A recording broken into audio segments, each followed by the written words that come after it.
Ford goes electric, but why? Hello, it's Elizabeth from the Homework Guide team. If you missed the big guys, stay tuned to our community page for updates on Kevin's recovery. Your outpouring of prayers and support has been tremendous and appreciated. Today's menu includes Ford's new focus on electric vehicles and why Ford is making this push. It's bigger than you think. Remember, you can use the cool new chapters featured below to fast forward to exactly the car news you're looking for. Let's roll. Ford has announced that it's all in on EVs. CEO Jim Farley signed a deal with investors for $11.4 billion. And this will create 11,000 jobs building EVs and batteries in Tennessee and Kentucky, dubbing it the Blue Oval City. The governor of Tennessee, Bill Lee,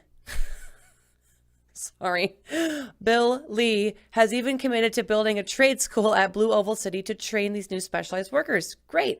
So from a job creation standpoint, it all sounds good so far.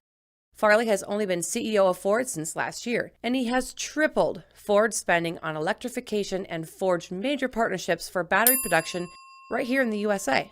His goal is to be 40 to 50% electric by 2030 and force other manufacturers to follow suit. Ford's previous attempts at electric vehicles like the Focus Electric and C-Max Hybrid were not that successful. But now the 2022 Mustang Mach-E is on sale.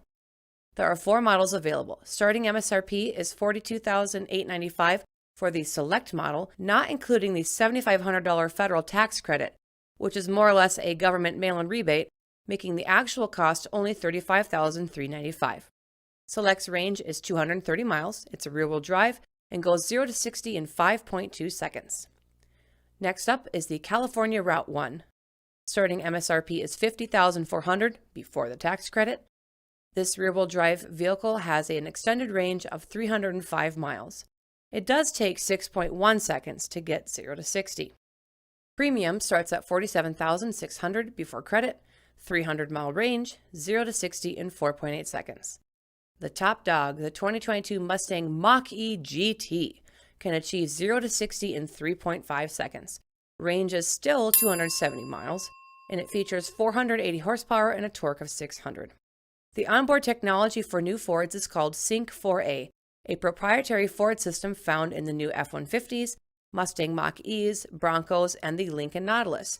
And that's at least somewhat comforting. Ford is keeping it in the family instead of outsourcing to other big global tech.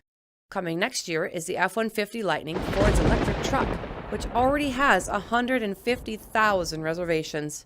They claim this truck will still be tough, powerful, and productive, with lower scheduled maintenance costs. There are some cool features here that can make you an instant expert at driving a truck and trailer. First is the Pro Trailer Hitch Assist. All the driver does is hold down a button and control the gears. The truck, using an advanced backup camera and display, will control the steering, throttle, and braking to align the hitch ball and trailer coupler. The driver is even alerted if the coupler isn't the right height, but you do still have to jump out your door to hook it up yourself. Aww. There are onboard scales to automatically detect the payload weight, and you can zero the scale out and get a reading on just the weight you have loaded. Smart Hitch measures the tongue weight of the connected trailer and alerts you if you need to redistribute the contents of your trailer for a smoother ride. Pro Trailer Backup Assist even helps you back up your trailer like a pro. You just turn the knob in the direction you want to go instead of turning your head over your shoulder. And Trailer Reverse Guidance shows the trailer on the large display screen so you can park more easily. I have to admit that I kind of like this feature, but it's just because I'm a girl and someone else is always driving the trailer for me. Honestly, I just don't get enough practice. Some of these features sound like you wouldn't even need a buddy to ride shotgun anymore, to hop out and ground guide you as you back up your trailer and hook it all up. So it's not a do-it-yourself, but it's a do-it-by-yourself. Come on, you seasoned truck and trailer drivers, comment below.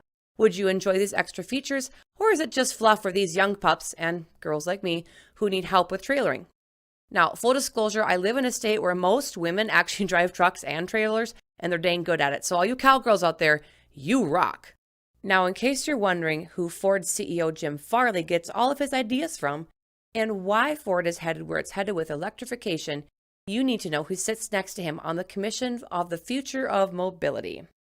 The co-chair of this group, Mary Nichols, is the former chair of the California Air Resources Board, a position she held since 2007. In an interview with Automotive News, Nichols states that she is thrilled that the idea of battery and fuel cell-powered vehicles has become an accepted reality in the U.S., a huge change from just a few years ago. The Commission on the Future of Mobility works to inform policy that prioritizes people and the environment on a global scale. Because in her words, they're in the process of inventing all of this in response to the climate crisis. And it is a crisis. Yeah. In her humble opinion, the auto industry and the environmental community want a national mandate to force this electric conversion in the US. The biggest challenge to all of this is the infrastructure to support electric charging stations. Not to mention, in my humble opinion, what to do when a whole city's power grid just shuts down unexpectedly. How do you get home from a charging station that you were counting on without a charge? How can you run your life hoping and relying on, well, the government to ensure you'll have the power you need to drive where you want and when you want to? Why don't we just cut to the chase and make cars solar-powered and self-charging? At least that would invoke the American spirit of independence and self-reliance. Well, as it stands, I'm not convinced that electrification has anything to do with what's best for the people. Comment below if you're picking up what I'm laying down, Homework Guy viewers. One more thought. In closing, Mary Nichols states that the auto industry is so slow to change. The investment decisions behind today's new vehicles were made 5 or more years ago. She states that even if Congress was taken over by oil-producing states that wanted to roll back this electric platform trend, I think they'd have a hard time doing it. They could probably slow things down, but I don't think the movement could be stopped. Interesting how these self-inflated policymakers always seem so confident in themselves and their mission. You see, she states directly that EVs aren't about consumers at all.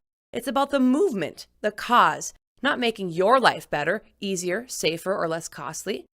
Sure, the features in Ford's new vehicles look great and they seem user-friendly, but that's not the overall focus of the commission. Comment below if you've got something to say about electric vehicles and the future of the auto industry. As always, on the Homework Guy channel, only constructive conversations will be published, so keep it classy. All right, if you appreciate the candid conversation in our video today, consider giving us that great big thumbs up, and please always remember to comment on our videos and share them with your family and friends. Comments really matter. They help boost the searchability of our videos and lead others to great Homework Guy content too.